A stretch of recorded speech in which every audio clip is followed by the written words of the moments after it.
வாங்க இன்றைய வீடியோவில் வகுப்புவாத அறிக்கையும் பூனா ஒப்பந்தமும் பற்றி பார்க்கலாம். வகுப்புவாத அறிக்கையும் பூனா ஒப்பந்தமும் கிபி 1932ஆம் ஆண்டு நடைபெற்றது.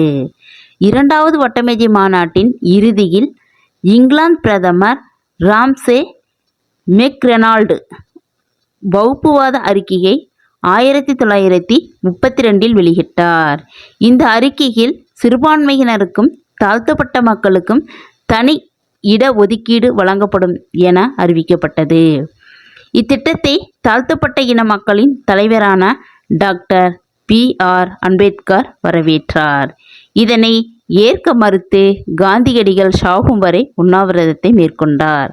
1932ஆம் ஆண்டு அம்பேத்கருடன் ஏற்பட்ட பூனா உடன்படிக்கையின்படி பின் தனது உண்ணாவிரதத்தை கைவிட்டார்.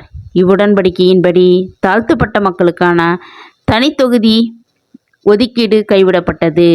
சட்டசபையில் தாழ்த்தப்பட்ட வகுப்பினருக்கு அதிக அளவு எண்ணிக்கையில் இடங்கள் வழங்க ஒப்புக்கொள்ளப்பட்டது.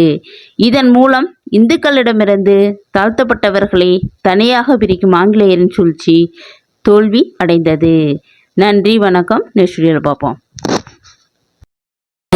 லைக் பண்ணுங்க, பெல் பட்டனை பிரஸ் பண்ணுங்க. இது போன்ற வீடியோக்கள் உடனுக்குடன் உங்களுக்கு வந்து சேரும். நன்றி, வணக்கம். தேங்க்யூ.